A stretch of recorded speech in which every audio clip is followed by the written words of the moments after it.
الحمد لله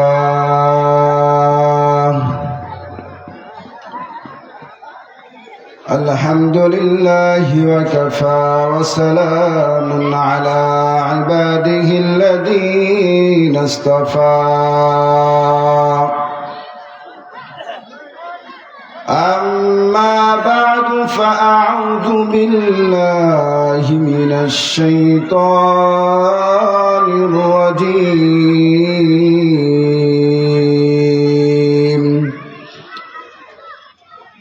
بسم الله الرحمن الرحيم يا أيها الذين آمنوا اتقوا الله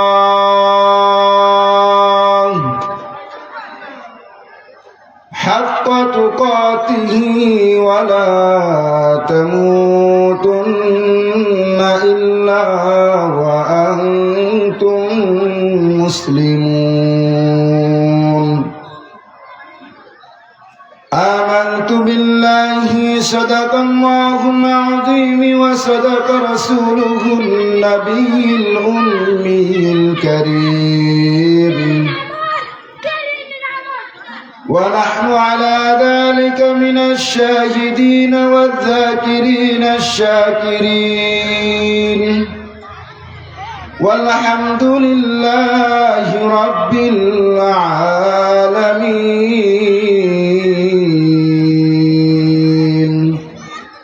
شكرا উচ্চস্বরে দুরূদ ইব্রাহিম পড়ি اللهم صل على محمد وعلى آل محمد كما صليت على إبراهيم وعلى آل إبراهيم إنك حميد مجيد اللهم بارك على محمد وعلى آل محمد كما باركت على إبراهيم وعلى آل إبراهيم إنك حميد مجيد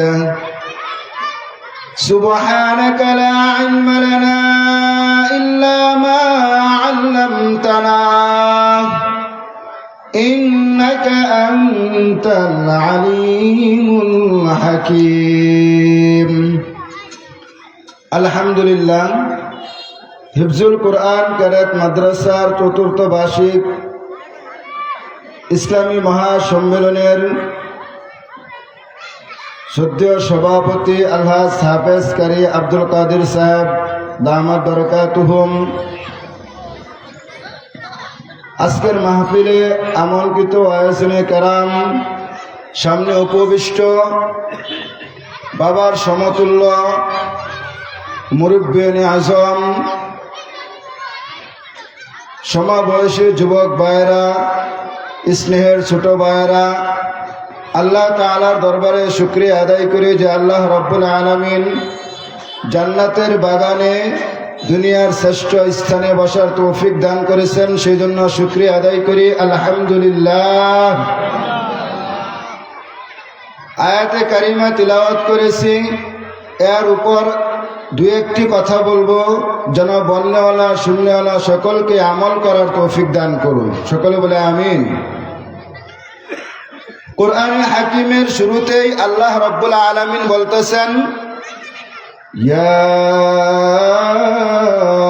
আইয়ুহাল্লাযীনা আমানুত্তাকুল্লাহ,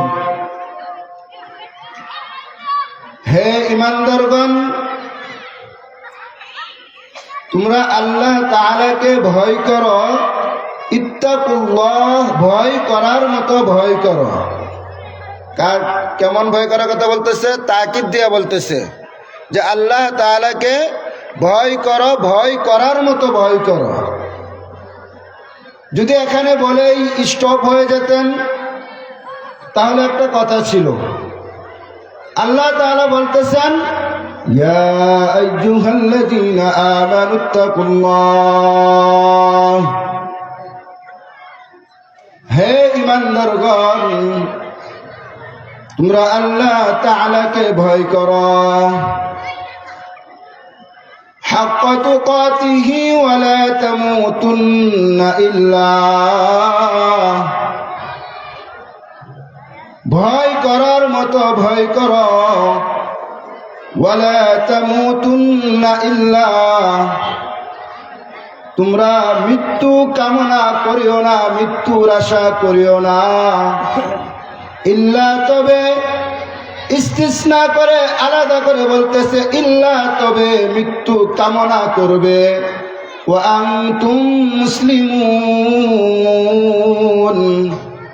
মুসলমান হয়ে তোমরা আল্লাহ তাআলার কাছে মৃত্যু কামনা করবে।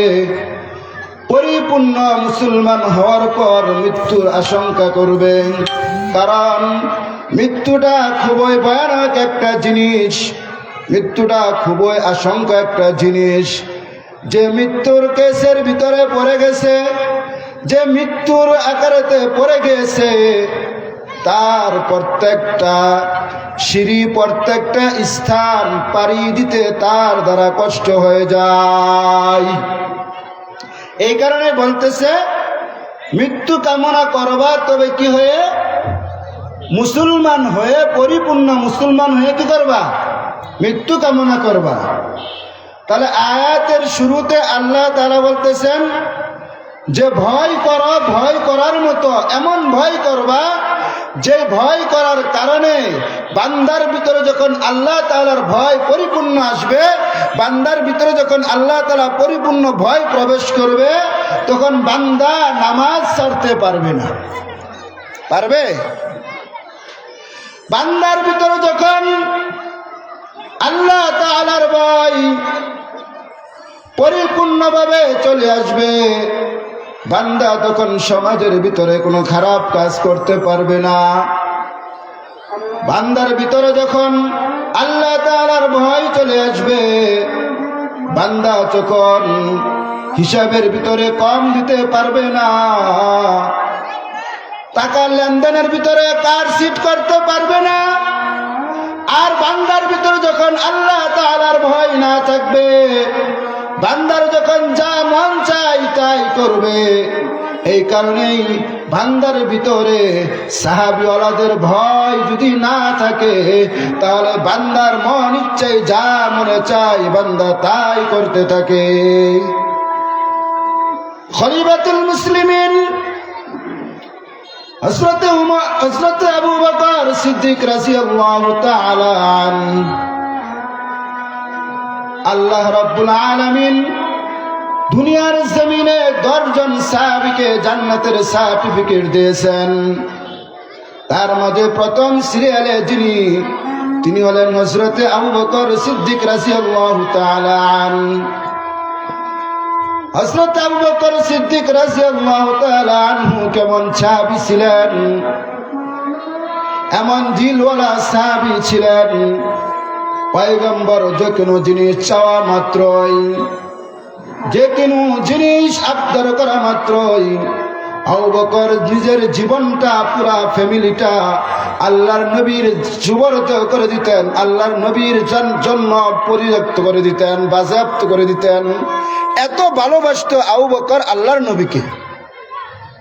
10 জন সাহাবীর ভিতরে প্রথম সারির 1 নম্বর সাহাবী কে ছিলেন? জান্নাত সার্টিফিকেট প্রাপ্ত কে ছিলেন? আবু বকর রাদিয়াল্লাহু তাআলা আনহু ছিলেন। আবু বকর রাদিয়াল্লাহু তাআলা আনহুর ভিতরে কেমন ভয় ছিল! মক্কার জমিনে আবু বকর রাদিয়াল্লাহু তাআলা আনহু কাপড়ের ব্যবসায়ী ছিলেন, বড় কাপড়ের ব্যবসায়ী ছিলেন। হঠাৎ করে একদিন নামাজের ভিতরে আবু বকর রাদিয়াল্লাহু তাআলা আনহু কুরআনে কারীমের একটি আয়াত পড়তেছে। নামাজ পড়ানোর সময় কুরআনে কারীমের একটি আয়াত তিলাওয়াত করতেছে। পড়ার সময় শিশু বাচ্চার মতো হাউ মাউ করে কান্নাকাটি শুরু করতেছে। আবু বকর বলতেছে, ইন্নাল্লাহা আশতারা মিনাল মুমিনিনা আনফুসাহুম ওয়া আমওয়ালাহুম বিআন্না লাহুমুল জান্নাহ জান্নাহ। আবু বকর বলেন, এই আয়াত কারিমা যখন বারবার পড়তেছে, হাউ মাউ করে কান্নাকাটি করতেছে। নামাজ শেষ করার পর যখন সাহাবায়ে কেরাম প্রশ্ন করলেন, হে আবু বকর, আপনি তো আজকে নতুন নামাজ পড়েন না, আরো নামাজ পড়েছেন, তাহলে আজকে কেন আপনি কুরআনে কারিমের এই আয়াত তিলাওয়াত করতে গিয়ে আপনি হাউ মাউ করে কান্নাকাটি শুরু করে দিলেন? তার কারণটা কি? আবু বকর রাদিয়াল্লাহু তাআলা আনহু বলেন, ও আমার সাথী বর্গরা, ও আমার সাহাবীরা, আমি যখন নামাজের ভিতরে এই আয়াতে কারিমা তিলাওয়াত করতেছিলাম, আমার ভিতরে এমন একটা জিনিস চিন্তা হলো, আমার ভিতরে এমন একটা জিনিস মাথার ভিতরে আসলো। এই আয়াতে কারিমার ভিতরে আল্লাহ তাআলা বলেন, ইন্নাল্লাহা আশতারা মিনাল মুমিনিনা আনফুসাহুম ওয়া আমওয়ালাহুম বিআন্না লাহুমুল জান্নাহ। নিশ্চয় মুমিনের জান এবং মালের বিনিময়ে আল্লাহ রাব্বুল আলামিন জান্নাত ক্রয় করতেছেন। আল্লাহ রাব্বুল আলামিন মুমিনের জান মাল নিয়ে মুমিনকে আল্লাহ তাআলা জান্নাত দিতেছেন। এই আয়াতে কারিমা যখন পড়লেন, আবু বকর রাদিয়াল্লাহু তাআলা আনহুর ভিতরে একটা চিন্তা আসলো, একটা আসলো। আবু বকর রাদিয়াল্লাহু তাআলা আনহু বলেন, ও আমার সাহাবীরা, সাথী বর্গরা, শুনো, মক্কার জমিনে আমি কাপড়ের ব্যবসা করি। কাপড়ের ভিতরে লেখা থাকে, যদি কাপড়ে কোনো সমস্যা থাকে ওই কাপড়টা আবার আমার কাছে ফেরত নিয়ে আসবেন, আমি অন্য একটা কাপড় দিয়ে দিব। আবু বকর রাদিয়াল্লাহু তাআলা আনহু বলেন, আমার দোকানে কাপড় নিয়ে আসার পর, ত্রুটিবিহীন কাপড় আমাকে দেওয়ার পর, আমি ওই কাপড় ফেরত রেখে আরেকটা নতুন কাপড় দিয়ে দেই। আল্লাহ তাআলা তো বলতেছে, দুনিয়ার জমিনে বান্দার জান এবং মালের বিনিময়ে আল্লাহ তাআলা জান্নাত দিয়ে দিবেন। আমি যদি মাহশারের ময়দানে আল্লাহ রাব্বুল আলামিন বলেন, হে আবু বকর, আপনার সাথে আমার ওয়াদা হয়েছিল, আপনার সাথে আমার কথা হয়েছিল, দুনিয়ার জমিনে জান এবং মালের বিনিময়ে আমি আপনাকে জান্নাত দিব, আমি আপনাকে জান্নাত বরাদ্দ করেছি। ও আবু বকর, আপনি শুনেন, মাহশারের ময়দানে আমি আপনাকে বলতেছি, আপনার জান মাল আমার আল্লাহর পছন্দ হয় নাই, আমার পছন্দ হয় নাই। আমি আপনার জান মাল নিয়ে যান, আমি আপনাকে যে জান্নাত দিয়েছি ওই জান্নাত আপনি আমাকে ফেরত দিয়ে দেন। দেখেন, সাহাবী জান্নাত প্রাপ্ত, কতটুকু চিন্তা করতেছেন। আল্লাহ তাআলা জান্নাতের সার্টিফিকেট দিয়েছেন। সাহাবী বলতেছে, আবু বকর বলে, আল্লাহ তাআলা যদি মাহশারের ময়দানে আমাকে বলে যে তোমাকে জান্নাত দিয়েছি, জান্নাত দিয়ে দাও, আর তোমার আমল, তোমার ইবাদত তুমি নিয়ে যাও, আর তোমার আমল আর ইবাদত আমার পছন্দ হয় নাই, তুমি তোমারগুলা নিয়ে যাও আর আমার জান্নাত আমাকে দিয়ে দাও, তাহলে আমি আবু বকরের কি অবস্থা হবে? আমি আবু বকরের কি অবস্থা হবে? আমি এই আয়াত পড়ে নামাজের ভিতরে এই কথা মনে হওয়ার পর, এই কথা স্মরণে আসার পর আমি হাউ মাউ করে কান্নাকাটি শুরু করতেছি।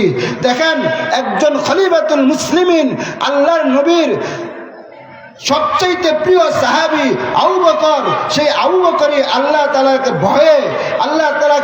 ভয়ে কতটুকু কম্পিত হয়েছিলেন, যে ঈমানের উপর কতটুকু মজবুত ছিলেন, যে আল্লাহ যদি আমাকে পাকড়াও করে, আল্লাহ যদি আমাকে ধরে, তাহলে আমি আবু বকরের কি অবস্থা হবে? আমি আবু বকরের তো জান্নাত দূরের কথা, জান্নাতের ঘ্রাণে পাওয়ার আশা করতে পারি না। এরকম ভয় আমাদের দরকার আছে না নাই ভাই?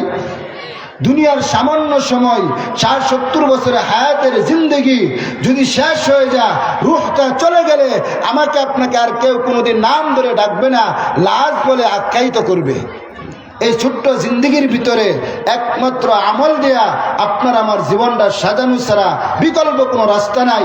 যেন আল্লাহ তাআলা আমাদের সকলকে হায়াতে জিন্দগির ভিতরে যেন যতটুকু হায়াত আল্লাহ তাআলা বরাদ্দ করেছে এই হায়াতের ভিতরে রবকে ভয় করে রবের উপর পরিপূর্ণতা ঈমান রেখে যেন মৃত্যুবরণ করতে পারি। আল্লাহ তাআলা সকলকে আমল করার তৌফিক দান করুন।